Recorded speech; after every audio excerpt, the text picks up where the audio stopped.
ভারতে আরও বেশি বিস্ময় এবং সমালোচনা বাড়ছিল যে এমন একটা পরিস্থিতিতে ডক্টর মোহাম্মদ ইউনূসের সঙ্গে কি করে ভারতের প্রধানমন্ত্রী নরেন্দ্র মোদী দ্বিপাক্ষিক বৈঠক করতে পারলেন এবং কেন কোনো ব্যবস্থা বা কোনো তীব্র প্রতিক্রিয়া জানানো হলো না যে ডক্টর মোহাম্মদ ইউনূস ভারতের উত্তর পূর্বাঞ্চলীয় রাজ্যগুলোকে যুক্ত করে বাংলাদেশ, নেপাল, ভুটান মিলিয়ে একটি চীনা অর্থনৈতিক অঞ্চল গড়ে তোলবার মতো প্রস্তাব চীনে বসে দিয়ে আসতে পারলেন। ভারত বাংলাদেশকে দেওয়া তার ট্রান্সশিপমেন্ট সুবিধা বাতিল করেছে। এই ট্রান্সশিপমেন্ট সুবিধার মাধ্যমে ভারতের স্থলপথ ব্যবহার করে বাংলাদেশের রপ্তানিকারকরা তৃতীয় যে কোনো দেশে তাদের পণ্য রপ্তানি করতে পারেন এবং ভারতের কোনো বন্দর দিয়ে ঢুকে আবার ভারতের সড়কপথ ব্যবহার করে ভারতেরই অন্য কোনো বন্দর কিংবা বিমানবন্দর দিয়ে পৃথিবীর যে কোনো দেশে পণ্য রপ্তানির সুবিধা এর মাধ্যমে বাংলাদেশের রপ্তানিকারকরা পেয়ে এসেছেন 2020 সাল থেকে। এর ফলে নেপাল, ভুটান, মিয়ানমারের মতো দেশে বাংলাদেশের পণ্য রপ্তানি তো সহজ হয়েছিল বটেই, এর পাশাপাশি বাংলাদেশের এমনকি তৈরি পোশাক যারা রপ্তানি করেন সেই তৈরি পোশাক শিল্প মালিকেরা আসলে ভারতের স্থলপথ ব্যবহার করে দিল্লি বিমানবন্দর সহ নানা সমুদ্র বন্দর এবং বিমানবন্দর ব্যবহার করে অন্য তৃতীয় দেশে তাদের পণ্য রপ্তানি করে আসছিলেন। কাজেই এই সুবিধা বাতিল হওয়ার ফলে বাংলাদেশের পণ্য রপ্তানিকারকদের খরচ এবং সময় দুইই বাড়বে। তাদেরকে বিকল্প পথ খুঁজে বের করতে হবে এখন তৃতীয় দেশে পণ্য পাঠানোর ক্ষেত্রে, এবং যে সময় এবং খরচ তার ফলে বাড়বে তাতে আসলে পণ্য মূল্য কি দাঁড়াবে সেটিও নতুন করে উদ্বেগের বিষয় হবে। ভারত তাৎক্ষণিকভাবে কার্যকর করে অকস্মাৎ এমন একটি সিদ্ধান্ত কেন নিল? ভারতের সংবাদ মাধ্যমগুলো তাদের বাণিজ্য বিশ্লেষক এবং কূটনৈতিক বিশ্লেষকদের বরাতে সরাসরি লিখছে যে ডক্টর মোহাম্মদ ইউনূস সাম্প্রতিক চীন সফরে গিয়ে ভারতের উত্তর পূর্বাঞ্চলকে ল্যান্ডলকড বা স্থলবেষ্টিত হিসেবে বর্ণনা করে এবং উত্তর পূর্বাঞ্চলীয় ওই রাজ্যগুলোর জন্য বাংলাদেশি সমুদ্রের একমাত্র অভিভাবক, কাজেই নেপাল, ভুটান, ভারতের 7 সিস্টার্স রাজ্য এবং বাংলাদেশকে মাথায় রেখে চীনের এখানে তার অর্থনীতির সম্প্রসারণ ঘটানো উচিত এমন আহ্বান জানানোকে ভারত ভালো চোখে দেখেনি এবং তার জবাব হিসেবেই ভারত এই ট্রান্সশিপমেন্ট সুবিধা বাতিল করেছে। ডক্টর মোহাম্মদ ইউনূস শুধুমাত্র চীনকে ভারতের 7 সিস্টার্স অঞ্চলকে ল্যান্ডলকড হিসেবে অভিহিত করে চীনকে এই অঞ্চলে তার অর্থনীতির সম্প্রসারণ করতে বলে ভারতকে একটা নিরাপত্তা ঝুঁকির মধ্যে ফেলেছেন তাই নয়, ডক্টর মোহাম্মদ ইউনূস তার এই সফরের যে যৌথ ঘোষণা সেখানে নিশ্চিত করে এসেছেন যে ভারতের যে চিকেন নেক বলে পরিচিত নিরাপত্তা ক্ষেত্রে খুবই স্পর্শকাতর অঞ্চল হিসেবে ভারতে যেই অঞ্চলটিকে মনে করা হয় তার শিলিগুড়ি করিডোর, অর্থাৎ ভারতের মূল ভূখণ্ডের সঙ্গে ভারতের 7 সিস্টার্স, ভারতের উত্তর পূর্বাঞ্চলীয় 7টি রাজ্য যে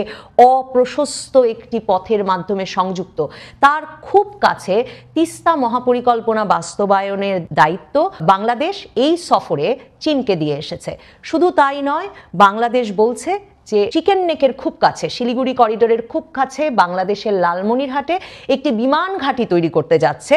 চীন, এবং সেই অবকাঠামো উন্নয়নের জন্যও চীনকে আহ্বান জানিয়ে এসেছেন বাংলাদেশের সরকার প্রধান উপদেষ্টা ডক্টর মোহাম্মদ ইউনূস। বাংলাদেশের তরফে মোংলা বন্দরকে এখন নতুনভাবে মোংলা বন্দরের অবকাঠামো উন্নয়নের দায়িত্ব চীনকে দেওয়া হচ্ছে। তার মানে ডক্টর মোহাম্মদ ইউনূস চীনে গিয়ে ভারতের জন্য অত্যন্ত স্পর্শকাতর ওই অঞ্চলটিকে একরকম চীনা বিনিয়োগের জন্য সহজ জায়গা হিসেবে অভিহিত করে এসেছেন, সেটিকে ভারতে আসলে ভালো চোখে দেখা হয়নি। ডক্টর মোহাম্মদ ইউনূস চীনে এই মন্তব্য করার পরেই ভারতের উত্তর পূর্বাঞ্চলীয় রাজ্যের রাজনীতিবিদেরা, বিশেষ করে আসামের মুখ্যমন্ত্রী, তিনি সরাসরি কেন্দ্রীয় সরকারকে এর শক্ত জবাব দেওয়ার দাবি জানিয়েছিলেন। কিন্তু এরপর বিমস্টেক সম্মেলনে গিয়ে ভারতের রাজনীতিবিদদেরকে এবং কূটনৈতিকদেরকে বিস্মিত করে সাইডলাইনে দ্বিপাক্ষিক বৈঠক করেছেন প্রধানমন্ত্রী নরেন্দ্র মোদী ডক্টর মোহাম্মদ ইউনূসের সঙ্গে। এরপর থেকেই ভারতে আরও বেশি বিস্ময় এবং সমালোচনা বাড়ছিল যে এমন একটা পরিস্থিতিতে ডক্টর মোহাম্মদ ইউনূসের সঙ্গে কি করে ভারতের প্রধানমন্ত্রী নরেন্দ্র মোদী দ্বিপাক্ষিক বৈঠক করতে পারলেন এবং কেন কোনো ব্যবস্থা বা কোনো তীব্র প্রতিক্রিয়া জানানো হলো না যে ডক্টর মোহাম্মদ ইউনূস ভারতের উত্তর পূর্বাঞ্চলীয় রাজ্যগুলোকে যুক্ত করে বাংলাদেশ, নেপাল, ভুটান মিলিয়ে একটি চীনা অর্থনৈতিক অঞ্চল গড়ে তোলবার মতো প্রস্তাব চীনে বসে দিয়ে আসতে পারলেন। এই চাপ চাপের মুখেই ভারতের কেন্দ্রীয় সরকার এই সিদ্ধান্ত নিল যে 2020 সালে বাংলাদেশকে যে ট্রান্সশিপমেন্ট সুবিধা ভারত দিয়েছিল তা এখন থেকে তাৎক্ষণিকভাবে কার্যকর করে তুলে নেওয়া হবে। ভারত বলেছে যেসব পণ্য পরিবহনকারী ট্রাক বা কার্গো এরই মধ্যে ভারতের স্থলসীমান্তে ঢুকে গেছে সেগুলো বাংলাদেশে এখন ফিরে যেতে পারবে। তার মানে বাংলাদেশের পণ্য রপ্তানিকারকদের জন্য বিপদ শুরু হয়েছে আজকে থেকেই। এখন থেকেই তাকে এই পণ্যগুলো পর্যন্ত গন্তব্যে নেপাল, ভুটান সহ তৃতীয় দেশের গন্তব্যে পাঠাতে হলে কোন পথে কত সময়ের মধ্যে যেতে হবে, কত খরচে যেতে হবে, সেই হিসাবটি করা শুরু করতে হবে। বাংলাদেশে পণ্য রপ্তানিকারকরা এমন সময়ে এই বিপদে পড়লেন যখন মার্কিন যুক্তরাষ্ট্রের তরফে, যে দেশে বাংলাদেশ সবচেয়ে বেশি তৈরি পোশাক রপ্তানি করে, সে দেশ একটা বাড়তি শুল্ক আরোপ করেছে এবং এর ফলে আগের 15% সঙ্গে বাড়তি 37% শুল্ক যুক্ত হয়ে প্রায় 52% শুল্কের চাপে পড়েছে বাংলাদেশের রপ্তানিকারকরা মার্কিন যুক্তরাষ্ট্রের বাজারে পণ্য পরিবহনের ক্ষেত্রে। এবং অনেক অর্ডার বাতিল হচ্ছে। অনেক ক্ষেত্রেই শিপমেন্টের অর্থাৎ জাহাজীকরণের ঠিক আগে অর্ডার দেওয়া প্রতিষ্ঠানগুলো বাংলাদেশের পণ্য, তৈরি পোশাক, চামড়াজাত পণ্যকে আর জাহাজে তুলতে নিষেধ করছে। এমন অবস্থায় এখন বাংলাদেশের জন্যে অনেক সময় ধরে একটা পণ্য রপ্তানির সহজ পথ যে তৈরি হয়েছিল ভারতের মধ্য দিয়ে নেপাল, ভুটানে কিংবা ভারতের মধ্য দিয়ে দিল্লি বিমানবন্দর সহ অন্যান্য ভারতীয় বন্দর ব্যবহার করে তৃতীয় কোনো দেশে পণ্য পাঠানোর ক্ষেত্রে, সেই সুবিধাটি বাতিল হয়ে গেল। ভারতের পণ্য রপ্তানিকারকরা এই বিষয়টিকে স্বাগত জানিয়েছে, কারণ তাদের তরফ থেকে 2020 সাল থেকে এই অভিযোগ ছিল যে ভারত তার স্থলপথ বাংলাদেশের পণ্য তৃতীয় দেশে রপ্তানির জন্য খুলে দেওয়ার পর থেকেই শুধু দিল্লি বিমানবন্দরেই অন্তত 10টি বাংলাদেশি কার্গো প্রতিদিন জড়ো হতো এবং এর ফলে তারা বলছিল যে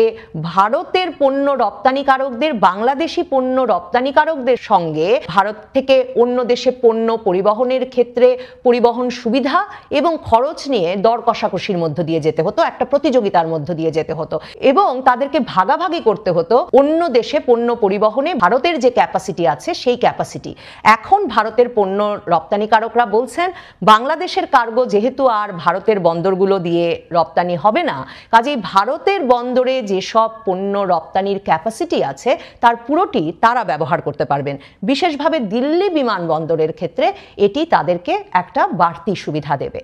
বাংলাদেশে একটা জনপ্রিয় ধারণা আছে যে শেখ হাসিনার আমলে ভারতকে যে পরিমাণ বাণিজ্যিক এবং পরিবহন সুবিধা দেওয়া হয়েছে,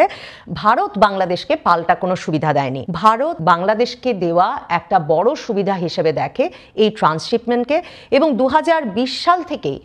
এর মাধ্যমে বাংলাদেশের পণ্য শূন্য শুল্কে ভারতের সড়কপথ ব্যবহার করে তৃতীয় দেশে পণ্য রপ্তানি করে আসছিল। এখন ভারত এই পণ্য পরিবহন সুবিধা একতরফাভাবে বাতিল করে দিতে পারে কিনা এবং এই অকস্মাৎভাবে বাতিল করে দিতে পারে কিনা, বিশ্ব বাণিজ্য সংস্থার সঙ্গে বৈশ্বিক যেসব চুক্তি আছে তার আওতায় আসলে ল্যান্ডলকড স্থলবেষ্টিত দেশগুলোর ক্ষেত্রে পণ্য পরিবহন সুবিধা একটা সহজতর অ্যাক্সেস পরিবহন সুবিধা তৈরি করা এক এক দেশের দায়িত্ব হিসেবে দেখা হয় এবং তার ফলে এখন নেপাল, ভুটানের মতো দেশগুলো বলতেই পারে যে তার সঙ্গে বাংলাদেশের সংযোগ এর ফলে বিচ্ছিন্ন হয়ে গেছে এবং বিশ্ব বাণিজ্য সংস্থা এই নিয়ে ভারতকে প্রশ্নের সম্মুখীন করতে পারে যে এই সুবিধা বাতিল করার মাধ্যমে ভারত আসলে বাংলাদেশের সঙ্গে স্থলবেষ্টিত নেপাল, ভুটানের সংযোগকে বিচ্ছিন্ন করে দিল।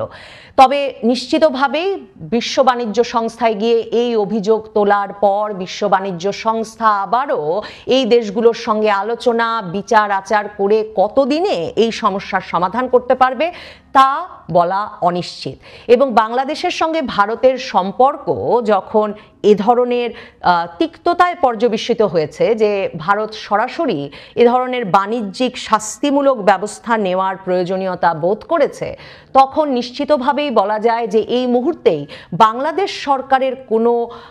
আবেদন বা আহ্বান শুনতে হয়তো ভারত সহজে সাড়া দেবে না। আমার মনে হয় ডক্টর মোহাম্মদ ইউনূসের সরকার কূটনৈতিক পর্যায়ে চীন, ভারত সকলের স্বীকৃতি পেয়ে একটা দারুণ সময় কাটাচ্ছেন এমন যখন মনে হচ্ছিল, তখন এই